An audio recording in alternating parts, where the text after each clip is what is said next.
안녕하세요. 여러분에게 행복을 찾아주는 법원 회생위원 출신 회생파산 전문법무사 법학박사 최옥환입니다. 개인회생은 법원이 주체가 되어 진행하는 채무구조 조정제도인데요. 이걸 이제 공적 채무조정제도라고 합니다. 신용회복위원회에서 하는 이 워크아웃과는 다릅니다. 신용회복위원회 워크아웃은 사적 조정제도, 법원에서 하고 있는 개인회생은 공적 채무조정제도.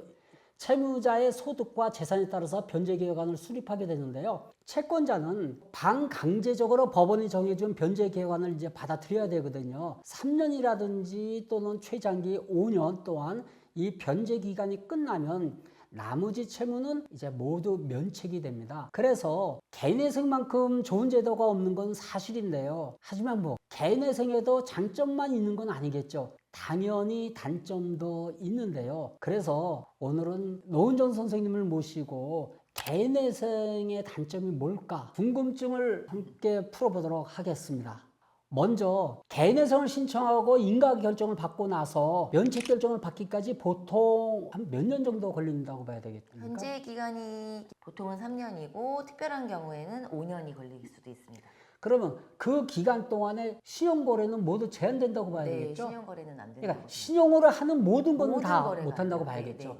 그러니까 신용카드는 못 쓴다고 생각하면 되고요. 네. 이 신용으로 하는 모든 거래가 할 수가 없어요. 제한되니까. 일상생활에서 겪는 불편한 거는 사실 굉장히 표현하기 어렵겠죠. 근데 이런 경우라도 체크카드 이건 쓸 수가 네, 있죠. 체크카드는 사용이 가능합니다. 내 통장에 네. 있는 내 돈 쓰는 거니까 네네. 체크카드는 당연히 쓸 수 있고요. 두 번째로 신용점수가 이제 하락이 됩니다. 신용점수가 하락이 되면요. 금융사에서 이 대출을 안 해주겠죠. 이 금융거래 자체가 어려워지고요. 개인회생 중에서 소득이라든지 재산, 금융회사마다 약간 특성이 다른데요. 제1금융권 말고 대부업체가 있거든요. 경우에 따라서 이런 경우에는 대출이 가능한 경우도 있는데요. 하지만 이건 이제 아주 예외적인 경우고요. 대부분 신규 대출이 어렵다고 이해하시면 됩니다. 또 신규 대출뿐만 아니라 연장 그렇죠. 전세자금 대출을 이용하고 계신 분들 전혀 안 되죠. 네, 연장이 안 될 수도 있어요. 진짜 그거 불편하겠어요.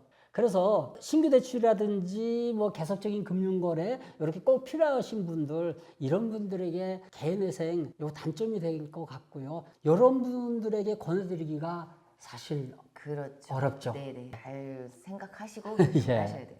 그리고 세 번째로 사업상 보증서 발급이 꼭 필요하신 분들이 네, 계세요. 맞아요.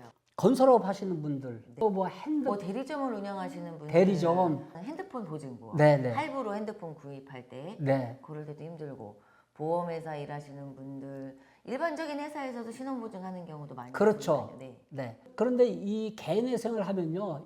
서울보증보험 여기서 보증서 발급을 안 해준대요. 그리고 지금 방금 말씀하신 그 신용보증 발급 네네. 여기 3천만 원 이상인가 발급을 거절하고 있답니다.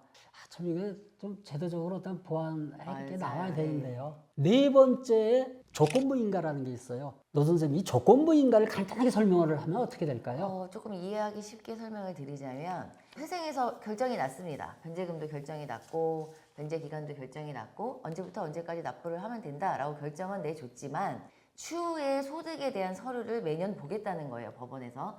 그래서 소득이 올라간 경우에는 일정 금액을 더 내라. 이렇게 나오는 게 조건부 인가입니다. 그러면 앞으로 이제 내 소득이 올라갈 가능성이 높다. 그렇죠. 이런 분들 조건부 인가가 사실 개인회생을 할지 말지 망설일 때 굉장히 부담이 될 것 그럴 수 같아요. 있어요. 예. 예. 그런데 조건부 인가가 항상 나오는 건 아니잖아요. 네, 모든 분들한테 나오는 거는 네, 요게 예를 들어서 소득이 변동될 가능성이 네, 큰 네, 분들, 네. 그리고 소득이 약간 이제 불안정한 분들, 불안정한 분들. 최근에 취업을 했다든지, 그렇죠. 예. 젊은 분들 한해서 이제 조건부 인가가 나오는데요. 그런데 이 조건부 인가가 나올 가능성이 있는 분들 개인회생을 하려고 할 때 부담이 되는 건 맞는데요. 네. 소득이 오른 그 금액 오른 만큼 모두 그쵸. 오른 만큼 내는 다 건 내는 아니잖아요. 건 아니에요. 그렇죠. 네. 그 중에 일부 일부. 네. 네, 몇 퍼센트를 내라 이렇게 나오는데 네. 이 기준이 사실 법원마다 달라요. 회생위원마다 네. 또 틀리고 그러니까는 사실 저희 입장에서는요 조건부 인가가 나올 가능성이 크다 할지라도 만약에 이직을 해야 된다. 노 선생님 같은 경우에는 조건부 인가가 나올 가능성이 있다. 이직을 해서 네네. 소득이 더 높아질 가능성이 있다. 이럴 경우에 이직을 권해드려요? 아니면 이직하지 말고 그냥 계속 다녀 뭐 이렇게 권하겠어요? 뭐 앞으로의 급여에 대한 거나 본인이 앞으로 다니는 회사에서 훨씬 좋은 회사라면 이직을 하셔야죠. 그 기회는 또 올지 안 올지 모르는 거니까. 그 대신에 소득이 올라가서 변제금을 더 많이 납부를 하게 되더라도 내가 쓸 수 있는 생계비도 조금 더 늘어나기 때문에 사실상 그런 거는 그런 기회가 오면 놓치지 않는 게 맞아요. 야, 그럼 뭐 기회가 자주 오지 않는답니다. 네.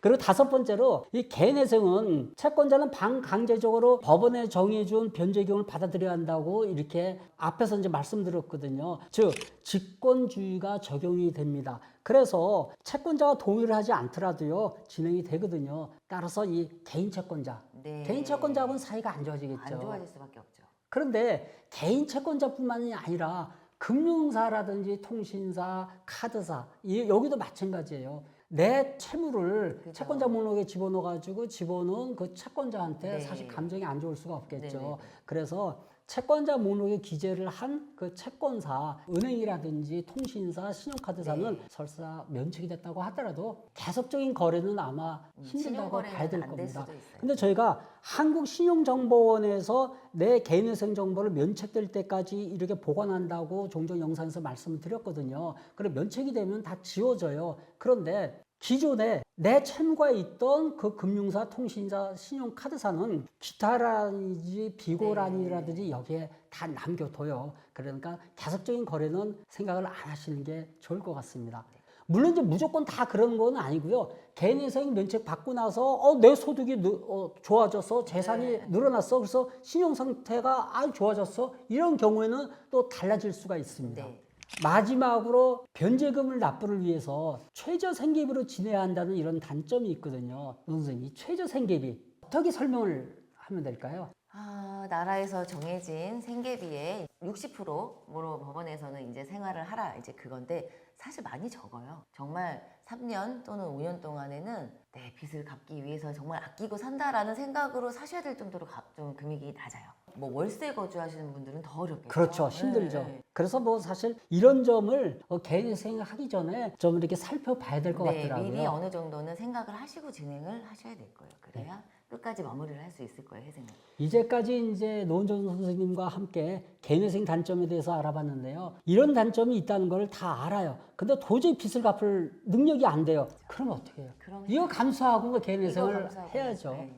자, 오늘은 개인회생을 신청하기 전에 꼭 알아두셔야 될 단점 6가지를 중심으로 이제 알아봤습니다. 마지막으로 한 가지 더 말씀드리겠습니다. 저는 법원에서 회생위원을 지낸 경력을 기반으로 회생파산을 전문으로 처리하고 있습니다. 누구보다도 회생파산에 대한 풍부한 경험이 있고요. 또 자신이 있습니다.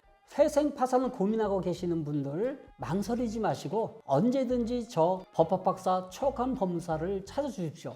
항상 여러분의 따뜻한 희망의 등대지기가 되겠습니다. 개인회생 포기하지 마시고 끝까지 최선을 다하시길 응원합니다.